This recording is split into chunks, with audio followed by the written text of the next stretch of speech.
सुरू करू. हां. 11 एप्रिल 2014 आठवत आहे काही? 11 एप्रिल 2014 डिस्को संध्या नाही, लालबागची राणी. तू सांग, तुला आठवत आहे किती? तुझी मेमरी किती आहे सांग. किल्ला 11 एप्रिल 2014 तुझा पहिला हिंदी चित्रपट रे. भूतनाथ रिटर्न्स. ओ हो की हो. काय मेमरीज होत्या? 11 एप्रिल आहे. अरे बापरे बापरे, मला अचानक कळालं की माझे ऑलमोस्ट सिनेमे ह्याच दरम्यान रिलीज झाले, एप्रिलच्या दरम्यान. ऑडियन्स मोस्टली यूथ आहे ना. हां. त्यांना सुट्टी असते या वेळेला, करेक्ट करायची वेळ असते. करेक्ट हां, त्यामुळे ह्याच दरम्यान. बरोबर. तेव्हा तू खूप लहान होतास. खूप लहान. तेव्हा मी 9वीत होतो मी तेव्हा 2014ला. हो, मी तेव्हा 9वीत होतो. काहीच कळत नव्हतं. तेव्हाचा भारी अनुभव होता. कारण तेव्हा आमचं झालं असं होतं की आमचं दुबईला तेव्हा वर्ल्ड प्रीमियर झाला होता भूतनाथचा. आणि मी पहिल्यांदाच देशाबाहेर चाललो होतो त्या प्रीमियरच्या निमित्ताने. आणि त्याच्या आधी मी प्रमोशन केले होते 1-2 सिनेमांचे. तर तेव्हाचा जो अनुभव होता तो वेगळा होता. पण इथे असं होतं की आम्ही दुबईला जायच्या आधी दिल्लीला काही दिवस थांबलो होतो. आणि तेव्हा पहिल्यांदा मी असं बघितलं की आम्ही जिथे आहोत तिथे सगळे रेडिओ स्टेशन्स येत आहेत, सगळी मीडिया येते. नाहीतर आपण जेव्हा सिनेमा प्रमोट करतो कुठला पण, तेव्हा आमची नेहमीची पद्धत की आपण टूरवर जातो, आपण सगळ्यांपर्यंत जातो. पण बच्चन सर असल्यामुळे सगळी मीडिया त्या दिवशी तिकडे येत होती. आणि ते खूप भारी, मला सगळं ते आठवतं. आम्ही जिकडे राहत होतो मॅरियटमध्ये आम्ही राहत होतो दिल्लीच्या. तर तिथे बच्चन सर ज्या फ्लोअरवर राहत होते तर त्यांच्या वरचे 2 आणि खालचा 1 असे 3 फ्लोअर बंद केले होते. म्हणजे वरच्या फ्लोअरवर त्यांची सगळी टीम राहत होती. ते ज्या फ्लोअरवर होते त्याच्यावर फक्त ते एकटे राहत होते. आणि त्याच्या म्हणजे सिक्युरिटी रिझनसाठी ते तसं केलं होतं. पण ते बघायला खूपच भारी वाटायचं की आम्ही सकाळी उठून बाहेर आलो रूमच्या की सर कॉरिडॉरमधनं फिरत आहेत एकटेच, कोणीच नाही. सो ते असं बघायला खूप भारी असायचं तेव्हा, ते लक्षात आहे सगळं. त्याआधी तू वाटतं 2-3 फिल्म्स केल्या होत्या? त्याआधी किल्ला, तुकाराम आणि लालबागची राणी नंतर झाली. पण हो, त्याच्या आधी झाले होते फिल्म्स. 11 वर्ष झालेली आहेत. हो 2014 नंतर 2025 11 एप्रिल पुन्हा एकदा. बापरे हो. पिक्चर रिलीज होतोय पावटॉलॉजी. हो. आणि त्यामधला प्रवास होता बॉईज आहे किंवा गर्ल्स आहे, हो, इतर सिनेमे आहेत. 20 फिल्म्स केलेले आहेत. हो. तर ओव्हरऑल अनुभव काय आहे 11 वर्षांचा? बापरे, अनुभव फारच भारी आहे. असा वरखाली झालेला अनुभव आहे. कारण त्याच्यामधले अजून पण असे काही डिसिजन्स आहेत की ज्याच्यात मी अजून असं क्वेश्चनमध्ये की ते मी करायला हवं होतं का नाही करायला हवं होतं. म्हणजे मला भूतनाथनंतर एका हिंदी सिरियलची ऑफर आली होती. पण त्यांचे क्रायटेरिया होते की मला 2 वर्ष टक्कल करून राहावं लागणार होतं. आणि प्लस ते कधी शूट असेल काही माहीत नाही. तर तेव्हा मी त्यांना नाही म्हणलो, कारण मला टक्कल नव्हतं करायचं, एवढंच रिझन होतं तेव्हा. पण मी ते नसतं केलं तर मला डिस्कोसन या बॉईजची सिरीज हे करायला नसतं मिळालं. सो मला असं वाटतं कधी कधी की यातलं मी काय डिसिजन्स घ्यायला हवे होते किंवा काय नाही, कारण आत्ता काही वेगळं असतं का. पण मग असे वाटतं की नाही, आपल्याला त्या प्रोजेक्ट्सपेक्षा जी लोकं भेटत गेली या सगळ्या प्रवासात, तर ती जास्त इम्पॉर्टंट वाटतात मला. आणि मला ती त्या मार्गाने गेलो असतो तर कदाचित नसती भेटली ती लोकं. त्यामुळे मला जे होतं आहे ते खूपच उत्तम प्रवास चालला आहे असं वाटतं आहे. आणि मी शिकायचा प्रयत्न करतो आहे, प्रत्येकाला नवीन काहीतरी करायचा प्रयत्न करतो आहे. आता बॉईजची सिरीज झाली तर त्याच्यानंतर मला त्या पद्धतीचे खूप कॅरेक्टर विचारले गेले सतत. तर मी केलेसुद्धा काही 1-2 सिनेमांमध्ये. पण मग मला कळालं की मला प्रयत्नपूर्वक ते थांबवावं लागेल जर मला वेगळं हवं असेल काही. तर मी मधला 1-2 वर्ष मी नाही म्हणत होतो बऱ्याच प्रोजेक्ट्सला, कारण मला काहीतरी वेगळं करायचं होतं. सो मी त्यांना सांगितलं खूप व्यवस्थित की आपण ह्याऐवजी दुसरा कुठला कॅरेक्टर असेल तर मला करायला आवडेल, किंवा दुसरं कुठलं प्रोजेक्ट व्हायचं असेल तर आपण नक्की करूयात. पण त्याचं कारण हे नव्हतं की त्या स्क्रिप्ट्स वाईट होतं. त्याचं कारण हे होतं की माझ्यातला फ्रेशनेस गेला होता त्या कॅरेक्टरचा. त्यामुळे त्यांच्याच कॅरेक्टरला मला तेवढा न्याय नसता देता आला, कारण ते मलाच तेवढं नाविन्य त्यात राहिलं नव्हतं. पण आता पावटॉलॉजीमध्ये जरी जॉनर तोच असला तरीसुद्धा त्याला छटा आहेत. म्हणजे त्याला अंतर्भाग आहे त्या कॅरेक्टरला मुळात, की त्याला आतून काम केल्यानंतर तो बाहेर बदल घडतो. व्हेअरॅज बरेचसे जे कॅरेक्टर केले ते एक्सटर्नलच आहेत, की ज्याच्यात मी काही अंगिक अभिनय जास्त केला आहे.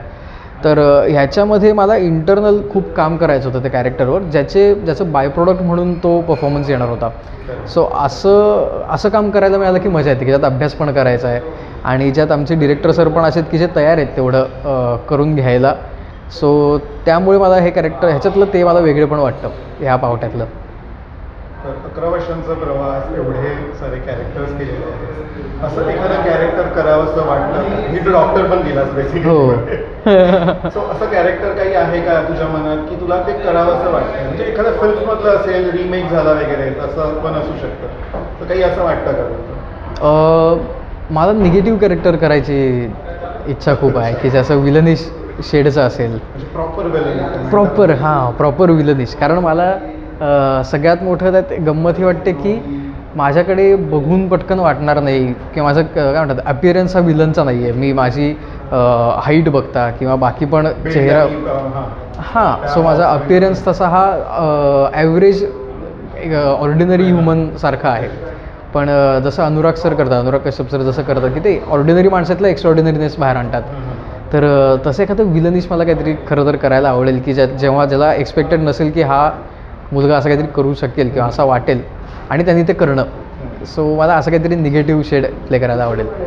ऑलरेडी तुझ्याकडून एक्सपेक्टेशन्स खूप असतात, कारण की चित्रपटात पार्थ आहे म्हणजे एक गणित असतं की बाबा कमर्शियल सक्सेस मिळालं पाहिजे, तर त्याचा प्रेशर किती असतो? त्याचं नाही, त्याचं खरं तर तेवढं प्रेशर नसतं. कारण मला इव्हेंच्युअली कळालं की ते त्याला खूप गोष्टी मॅटर करतात, बरेच फॅक्टर्स आहेत इन्क्लुडेड आहेत.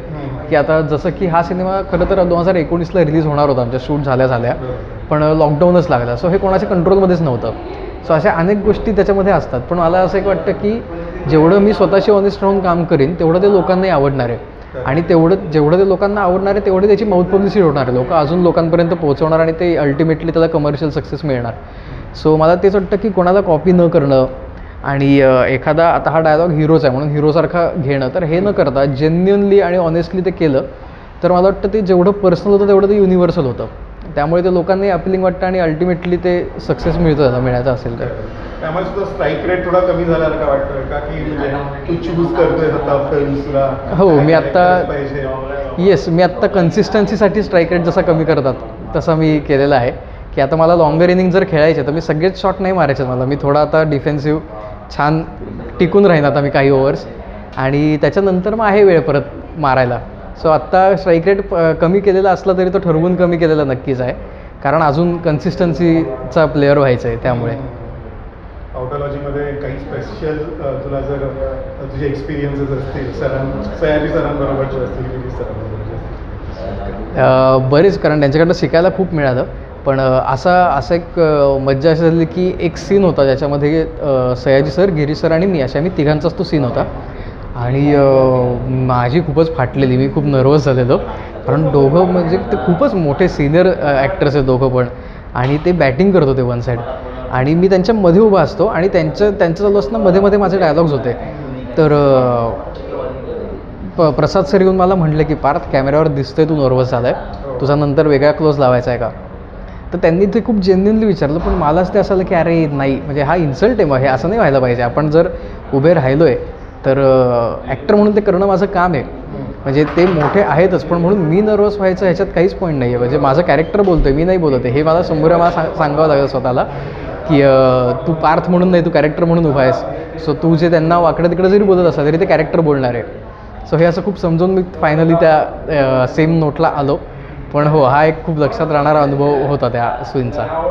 बोलण्यासाठी ॲक्च्युली खूप काही हो, पण आपल्याला टाईमची लिमिट असल्यामुळे एक शेवटचा प्रश्न विचारतो. येस. की पावटॉलॉजी आता 11 तारखेला रिलीज होतो, 11 एप्रिलला. हो. तर तुझ्या यंग फॅन्ससाठी काय सांगते, काय मेसेज? मी असा मेसेज देईन की आपल्या आजूबाजूला समाजात फिरणारे असे खूप लोक असतात आपल्या ओळखीचे की ज्यांना पावट्यात करिअर करायचं असतं, म्हणजे गुंडगिरीमध्ये, दादागिरीमध्ये, दहशतमध्ये त्यांना करिअर करायचं असतं. तर ते नक्की कसं करावं ह्याचं आम्ही एक काय म्हणतो इंट्रोडक्शन आमच्या या स्कीममधनं आम्ही देतो आहे. तर ही लवकरच तुमच्या जवळच्या चित्रपटगृहात लागणार आहे. त्यामुळे तुमच्या ओळखीचे जे असे रिकामटेकडी माणसं आहेत की ज्यांना काहीच करायचं नाही आयुष्यात, फक्त दंगा करायचा आहे, त्यांना तुम्ही घेऊन जा हा सिनेमा दाखवायला. ते दंगा करायचं थांबावं म्हणून नाही, तो दंगा पद्धतशीर कसा करावा ह्यासाठी आम्ही हे लेक्चर्स ठेवलेले आहेत काही. तर त्यासाठी आमच्या इन्स्टिट्यूटमध्ये या 11 एप्रिलला इन्स्टिट्यूट ऑफ पावटॉलॉजीमध्ये तुमच्या जवळच्या चित्रपटगृहात. तुला खूप खूप शुभेच्छा तुझ्या पुढच्या प्रवासासाठी. थँक्यू. ऑलरेडी तू मध्ये 25 वर्षाचा झालेला आहे. हो. राईट. आता पुढची 25 वर्ष खूप चांगली. Thank you so much. Thank you so much. Thank you.